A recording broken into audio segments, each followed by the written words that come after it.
திருவாரூர் மாவட்டத்தில் உள்ள 3 கிராமங்களைச் சேர்ந்த இளைஞர்களுக்கு திருமணத்திற்கு பெண் கிடைப்பது குதிரை கொம்பாக இருந்து வருகிறது. அதற்கு என்ன காரணம் என்பதை இப்போது பார்க்கலாம். திருவாரூர் மாவட்டத்தில் உள்ள தியாகராஜபுரம், சிராங்குடி, நாகாங்குடி கிராமங்களில் 500க்கும் மேற்பட்ட வீடுகளில் 1000த்திற்கும் மேற்பட்டோர் வசித்து வருகின்றனர். இந்த 3 கிராமங்களிலும் 4 மேல்நிலை நீர்த்தேக்க தொட்டிகள் இருந்தும் மின் மோட்டார்கள் பழுதானதால் குடிநீர் தட்டுப்பாடு ஏற்பட்டுள்ளது.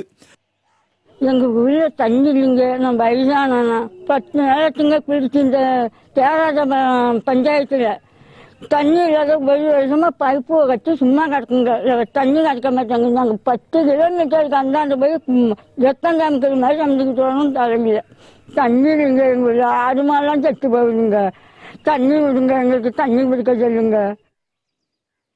3 கிலோமீட்டர் தூரம் நடந்து சென்று பாசனத்திற்கு பயன்படுத்தப்படும் நீரை பொதுமக்கள் தலையில் சுமந்து கொண்டு வருகின்றனர். ஆண்கள் வெளியூர் சென்று இருசக்கர வாகனங்களில் நீர் எடுத்து வருகின்றனர். தண்ணீர் எடுக்கும் நாட்களில் கிராமங்களில் உள்ள மாணவர்கள் பெரும்பாலும் பள்ளிக்கு செல்லாமல் விடுப்பெடுப்பதால் அவர்களது கல்வியும் கேள்விக்குறியாகி வருகிறது. தண்ணி தூக்குனாதான் எங்கள் வீட்டில் நாங்கள் குடிக்க முடியும். எங்கள் வீட்டில் இன்னைக்கு தண்ணி தூக்கல, அதனால தான் இன்னைக்கு நான் ஸ்கூல் போல. எங்கள் வீட்டில் இருந்து யார் தண்ணி கேட்டாலும் எங்களால் கொடுக்க முடியாது. ஆனால் எங்களுக்கே தண்ணி இல்லை. இதனால அரசாங்கம் எதுவும் நல்ல நடவடிக்கை எடுத்துச்சுன்னா எங்களுக்கு தண்ணி வசதிக்கு எதுவும் ஏற்பாடு பண்ணி தரணும். குடிநீர் பஞ்சத்தால் இந்த கிராமங்களில் வசிக்கும் இளைஞர்களுக்கு யாரும் திருமணத்திற்கு பெண் தர மறுப்பதாகவும் கூறப்படுகிறது. மாவட்ட ஆட்சியர் முதல் அனைத்து துறை அதிகாரிகளுக்கும் மனு கொடுத்தும் எந்தவித பலனும் இல்லை என வேதனை தெரிவிக்கின்றனர் கிராம மக்கள்.